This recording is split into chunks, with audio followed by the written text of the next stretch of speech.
तर स्थानिक स्वराज्य संस्थांच्या निवडणुकीसाठी भाजपनं मोर्चे बांधणी सुरू केली आहे। येत्या 11 नोव्हेंबरला प्रमुख नेत्यांच्या उपस्थितीमध्ये बैठक होणार आहे। या बैठकीला केंद्रीय सहसंघटन मंत्री शिवप्रकाश, मुख्यमंत्री देवेंद्र फडणवीस, प्रदेशाध्यक्ष रवींद्र चव्हाण यांच्यासह महत्त्वाचे नेते उपस्थित असतील।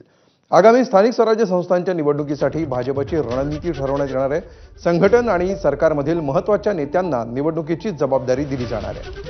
निवडणुकीचं नियोजन आणि जबाबदाऱ्यांचं वाटप यासह निवडणूक प्रक्रियेबाबतही या बैठकीमध्ये निश्चिती होणार आहे।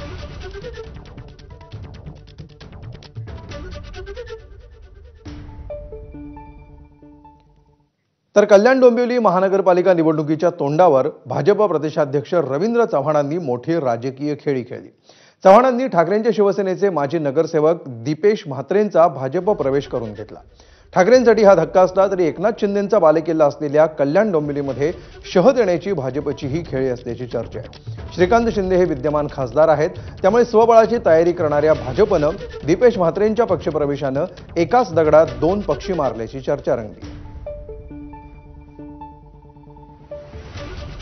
डोंबिवलीतले अनेक प्रश्न आहेत जे सोडवण्यासाठी सत्तेच्या टेबलावर बसणं अत्यंत गरजेचं आहे किंवा प्रशासनाच्या अधिकाऱ्यांमध्ये आपलं वचक असणं गरजेचं आहे। त्याच्यामुळे येत्या निवडणुकीच्या दृष्टीने मी विचार करून निर्णय घेतला की आपण राष्ट्रीय पक्षामध्ये जायला पाहिजे आणि महाराष्ट्रामध्ये आणि देशामध्ये जे पंतप्रधान नरेंद्र मोदी ज्या पद्धतीने काम करत आहेत आणि महाराष्ट्रामध्ये देवेंद्र फडणवीस साहेब ज्या पद्धतीने काम करतात यांच्या कामाच्या पद्धतीला प्रभावित होऊनच मी भारतीय जनता पार्टीमध्ये प्रवेश करण्याचा निर्णय घेतला।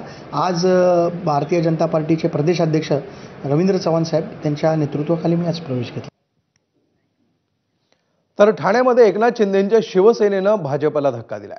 भाजपचे माजी नगरसेवक विकास म्हात्रे आणि त्यांच्या पत्नी कविता म्हात्रे